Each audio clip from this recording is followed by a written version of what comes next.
Gua cuma mau pamit dan tolong jaga anak dan istri gua, terutama anak gua. Dimana kalau anak gua minta apa-apa, minta tolong sama om-omnya, tolong kalau selagi kalian bisa, tolong dibantuin ya. Di situ pun Engkus kayak susah nyerna dan Asep ini kayak bangun. Sekarang lu tahu kan kenapa gue bilang, dan yang lu lihat di depan mata lu ini bukanlah.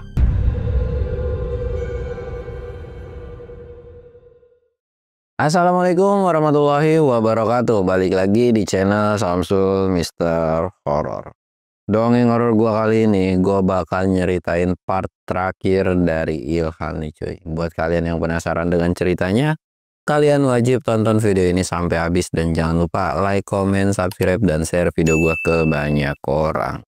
Jangan lupa juga nyalain lonceng notifikasinya biar kalian gak ketinggalan video terbaru tentang gua. Dan buat kalian yang mau ikutan open trip, kalian bisa kunjungi Instagram gue di bawah sini. Dan buat kalian yang mau lihat video vlog gue juga, kalian bisa lihat di bawah sini. Dan gak usah banyak basa-basi lagi, kita mulai ke segmen donor. Dongeng horor dimulai.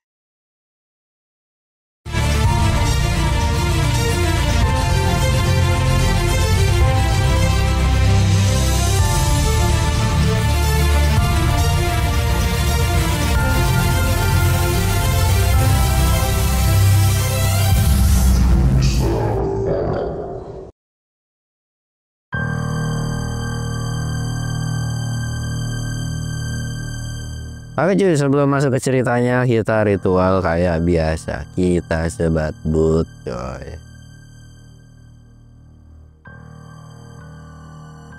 Dan jangan lupa ngopi.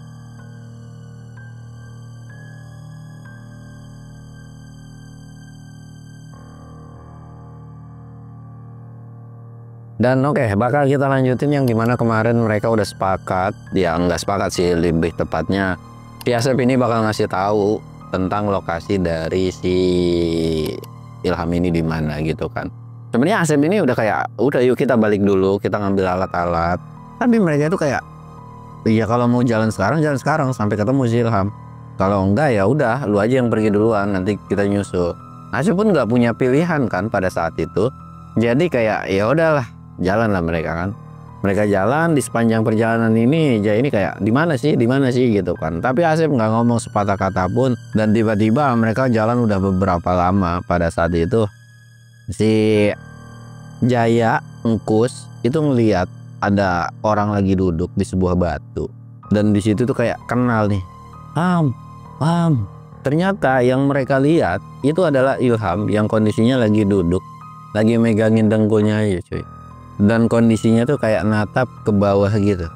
Mereka kan langsung lari, terutama ya mereka bertiga. Sedangkan si Asep itu cuman diem aja, tapi jalannya pelan gitu, nggak seantusias seperti ketiga temannya. Akhirnya kayak terus-terusan jalan, dan singkat ceritanya sampailah. Tapi kali ini ada sesuatu hal yang berbeda dari Ilham ini cuy, menurut pengakuan dari ketiga temannya.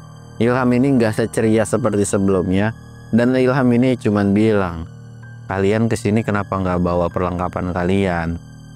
Jalan keluarnya itu kita harus ngelewatin ke bawah, dan kalau misalkan kita udah ngelewatin ke bawah, ya kita harus butuh tali. Kalian bawa tali kan? Oh gitu? Enggak. Jaya tuh kayak ngejelasin, gua tuh sempat khawatir sama lu. Ilham tuh cuman bilang sambil senyum gitu kan, kayak, udah kan udah gue bilang, lu percaya sama gua.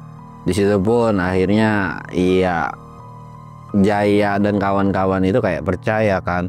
Ada sebuah umpatan sama si Asep, no lihat orangnya masih seger buger. Asep ini cuman diem doang, tapi di sisi lain Engkus itu minta maaf, dan dia tuh kayak bilang, ya udah gue juga minta maaf karena iya udah nonjok dan sebagainya kan. Tapi Asep nggak ngomong sepatah kata pun.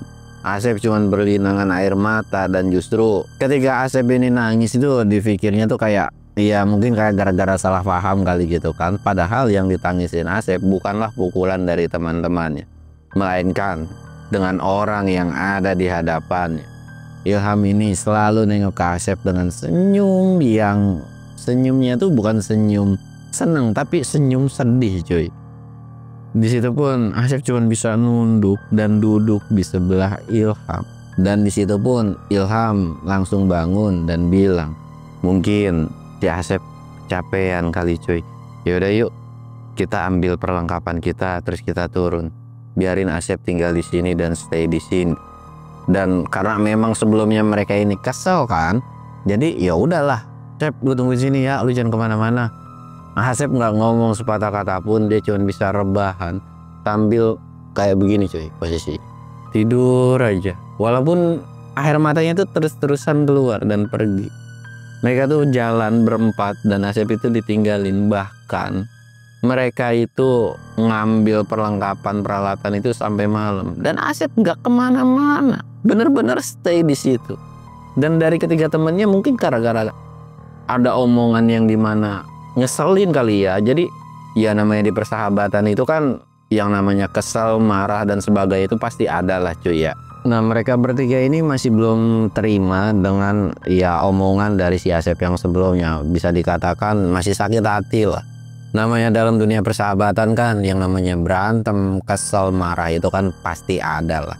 Cuman durasinya nggak terlalu lama. Cuman pada saat itu ya belum bisa nerima aja. Masih kayak saling diem-dieman aja gitu kan.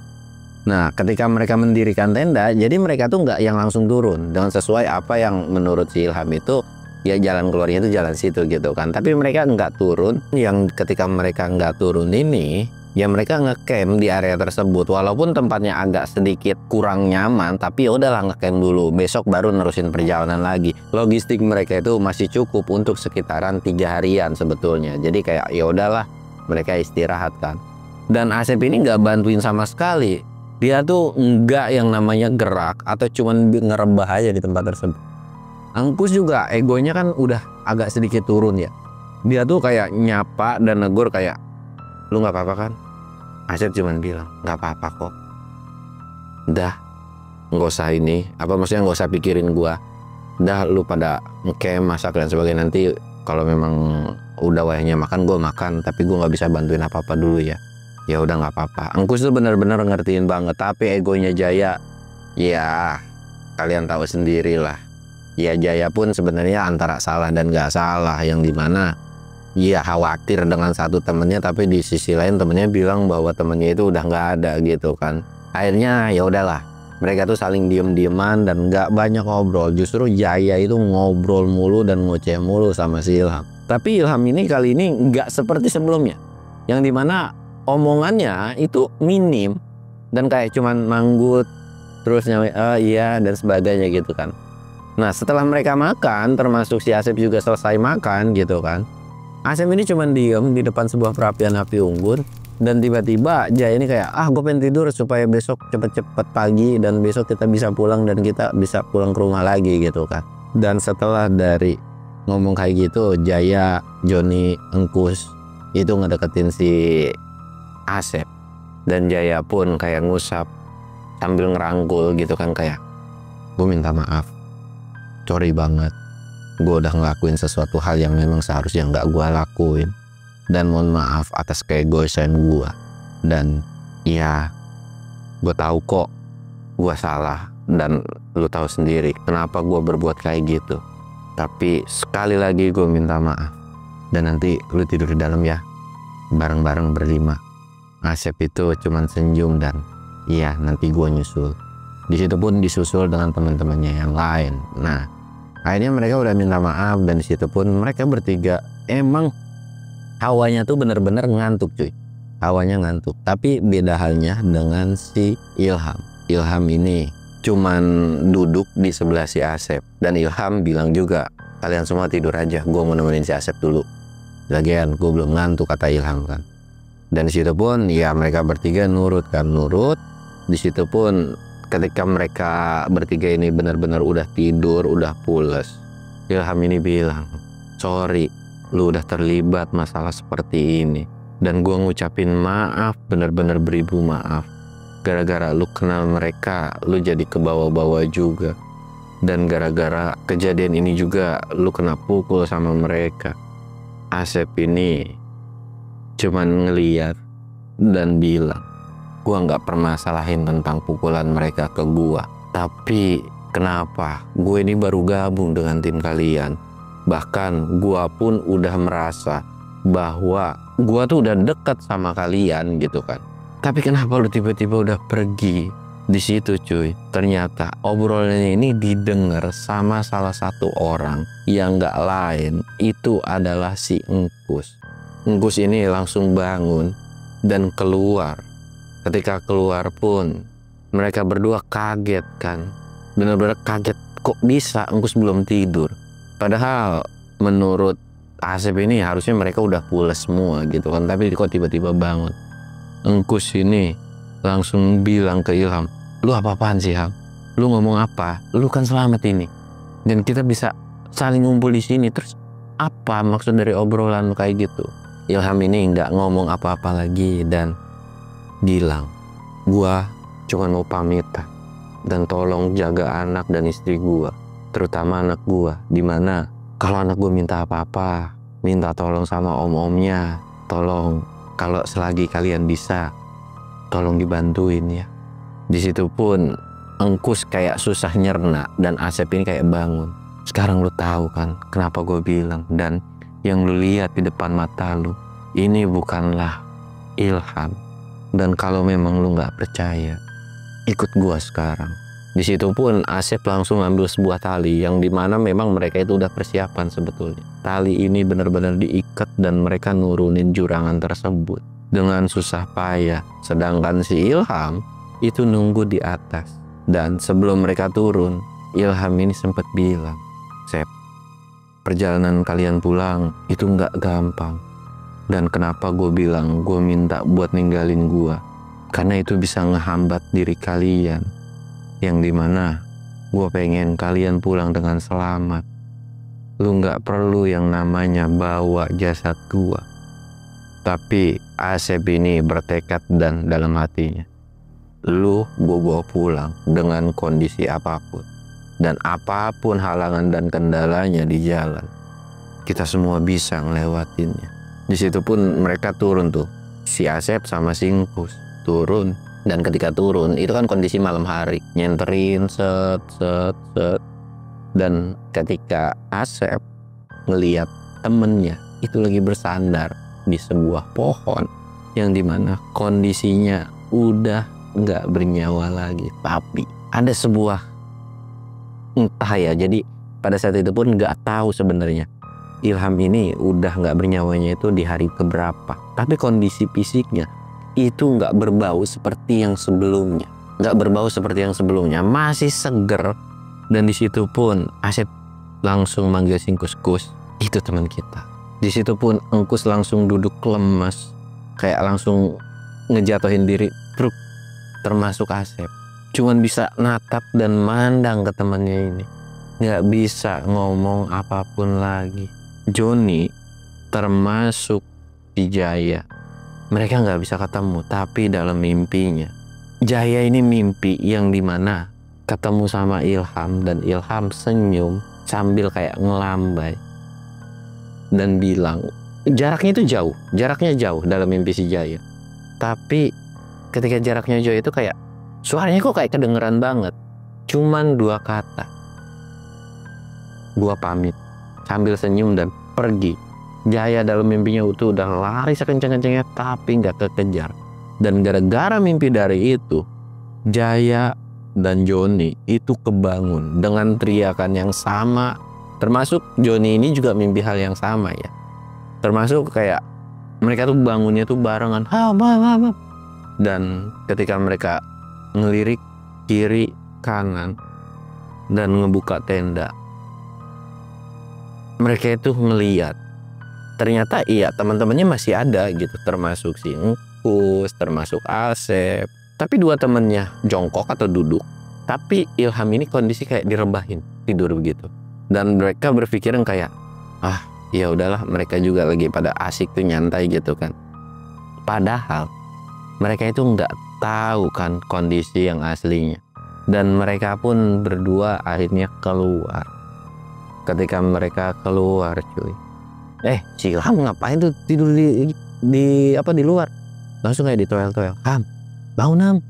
Ham, bangun. Pindah ke dalam apaan sih tidur di luar? Dan gak ada sautan sama sekali, termasuk dari Engkus, termasuk dari Asep. Gak ngomong sepatah kata pun. Jadi mereka ini udah berhasil ngebawa ke atas dengan susah payah ya. Dan durasi mimpinya si Jaya dan mereka turun itu sebenarnya durasinya lama coy. Dan effortnya juga ketika ngebawa si Ilham ini benar-benar wah nyusahin, karena kondisinya itu udah lewat dari subuh lah, udah mau menjelang pagi.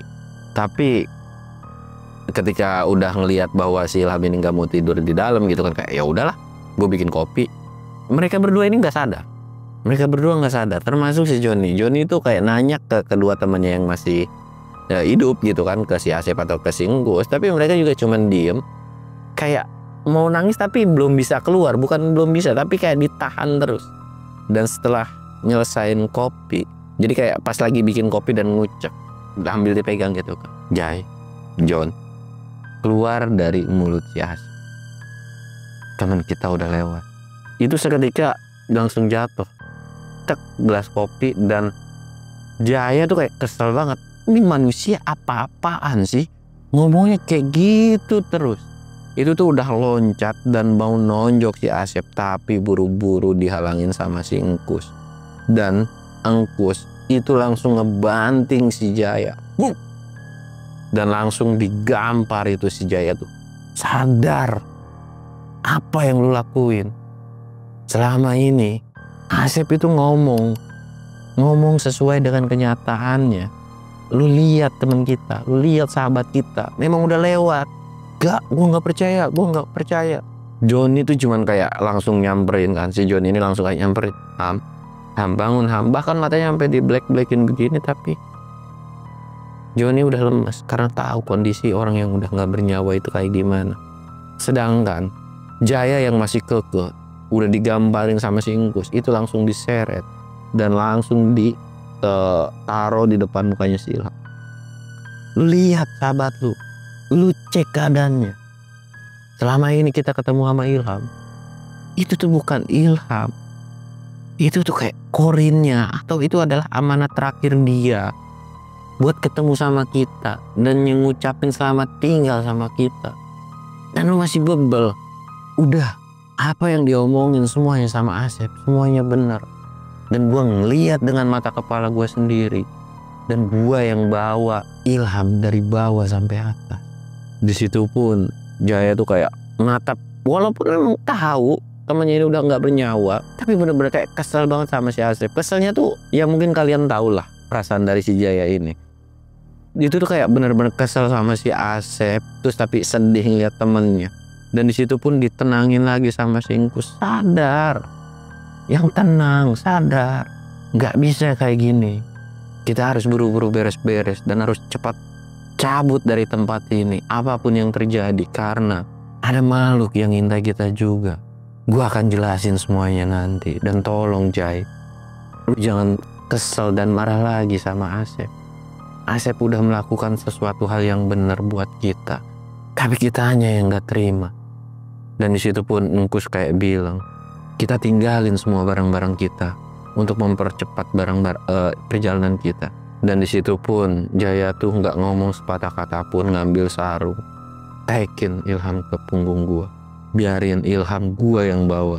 Itu tuh kayak udah niat banget dalam hatinya, kayak nggak boleh siapapun yang bawa. Tapi Asep pun nggak bisa ngomong apapun, dan bener aja cuy, mereka tuh langsung cabut, barang-barangnya semua ditinggal dan pergi. Bisa dikatakan jalan secepat-cepatnya, tapi yang ngasih komando adalah Engkus. Kita harus jalan cepat. Dan dalam perjalanannya ini, mereka itu kan berangkat itu pagi sebetulnya, sekitaran jam 9 atau jam 10-an. Tapi mereka baru jalan setengah jam.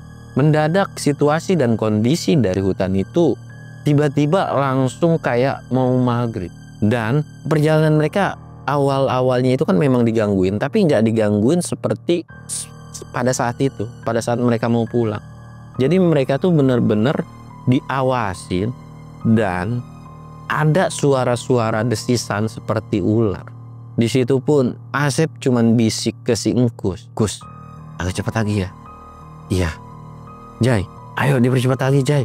Tapi ya karena kondisi ngegendong kan dan berat dan memang tambeng juga nih si Jaya, nggak mau yang namanya gantian. Tapi ketika disuruh cepet, bukannya dicepetin malah istirahat gitu. Enggak, gue mau istirahat dulu, capek.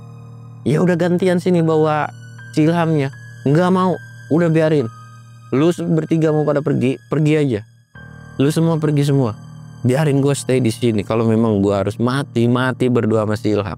Itu tuh udah bener-bener susah banget, si Jaya tuh bebel banget.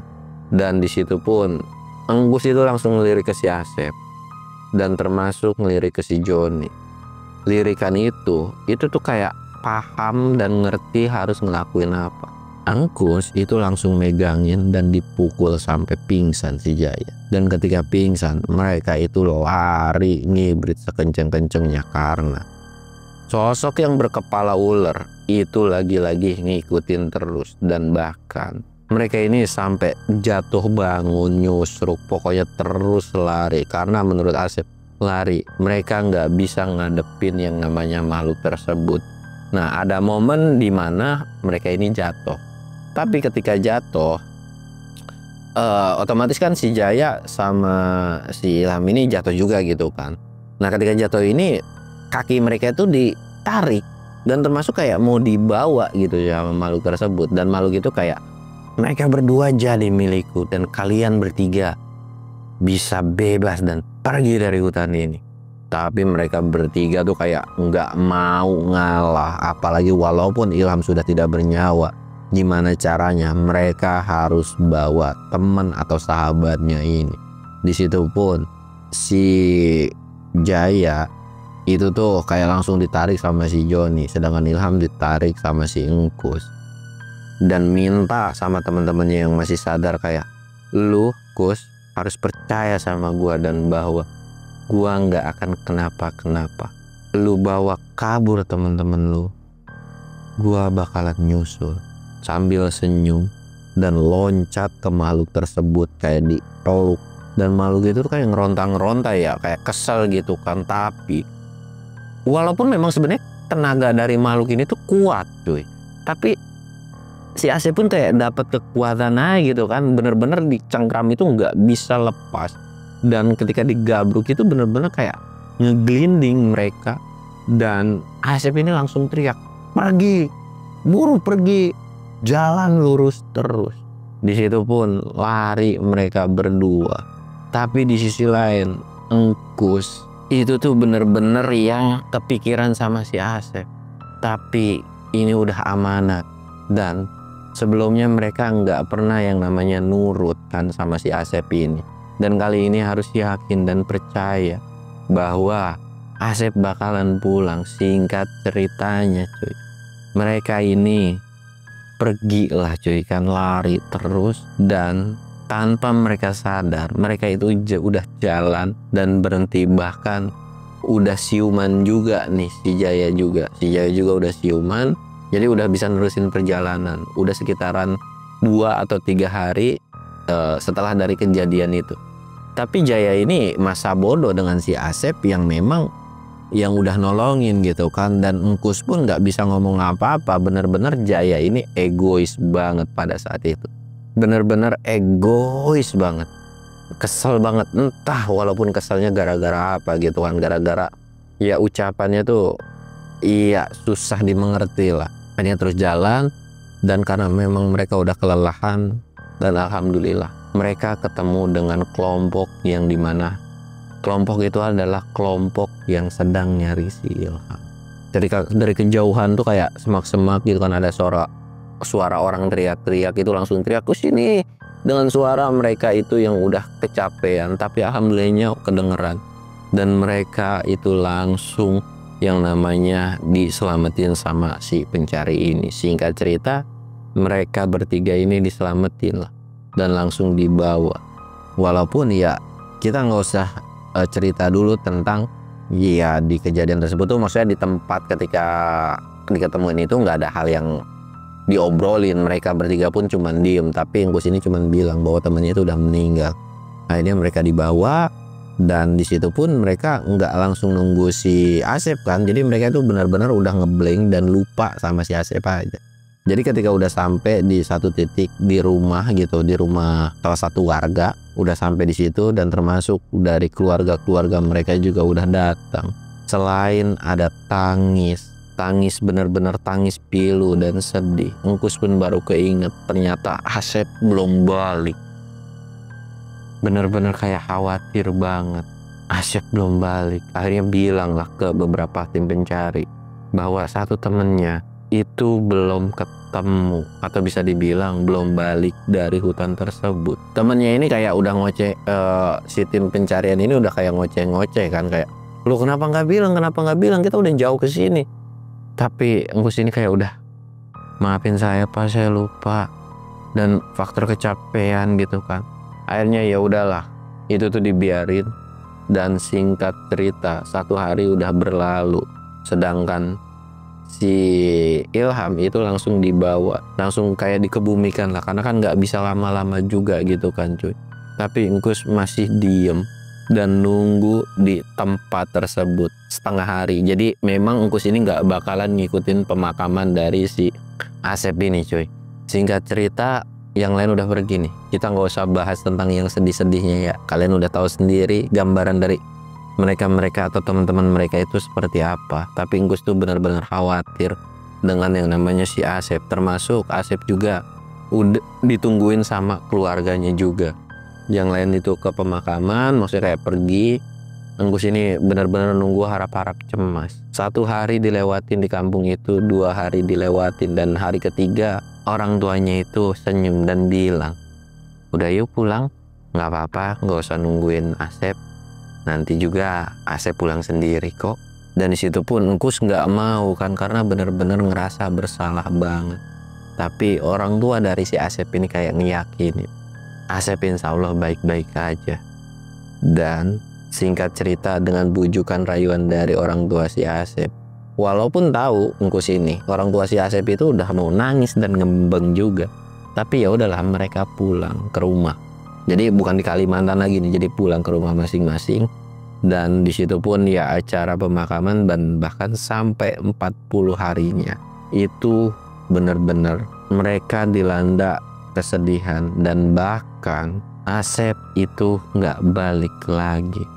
Termasuk Jaya ini datang ke Engkus dan minta maaf bahwa sebenarnya Jaya ini udah diceritain kan tentang kronologi sebelumnya, kenapa Asep ini udah bisa hilang pada saat itu.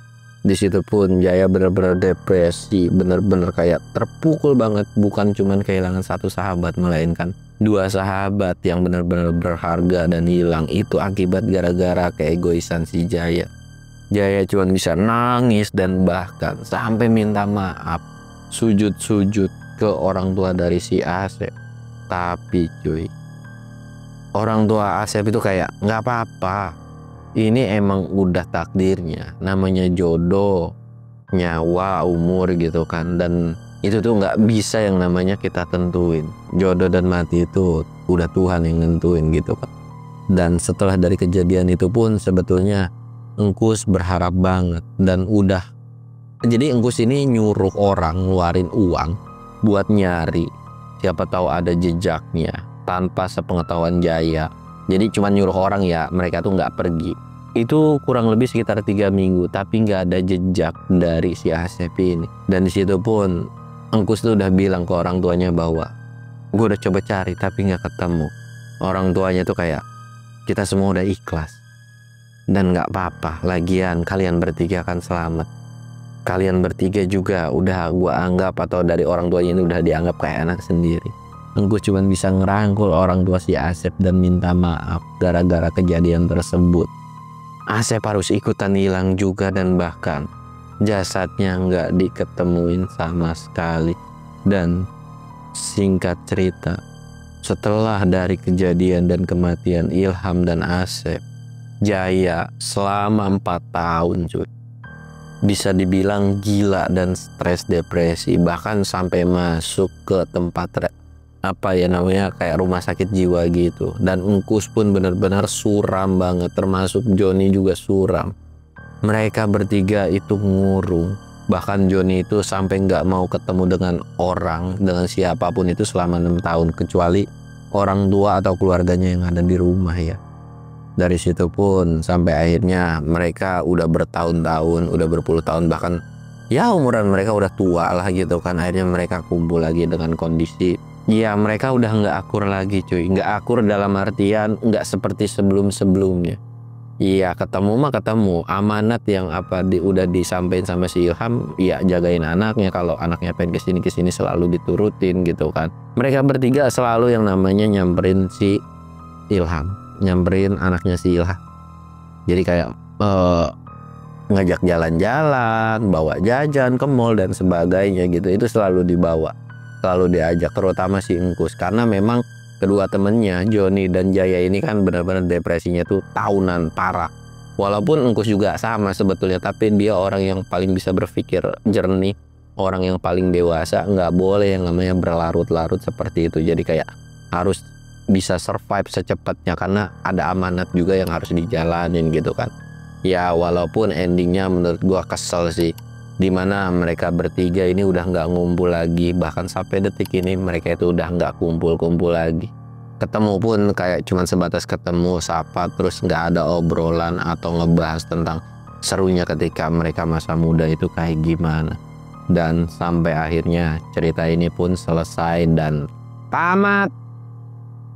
Dan kalian pasti akan bilang, Asep gimana bang? Ya gue juga nggak tahu cuy, dan memang endingnya seperti itu, ya mau gimana lagi, gue juga tidak bisa berkomentar. Dan ya cerita Jaya dan kawan-kawan udah selesai, udah tamat, dan next kita akan nyeritain tentang ya cerita pendaki yang lain lah, dan next gue bakal cerita UPI kali ya.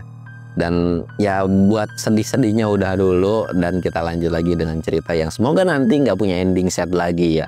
Semoga kalian terhibur. Gua Samsul undur diri. Assalamualaikum warahmatullahi wabarakatuh.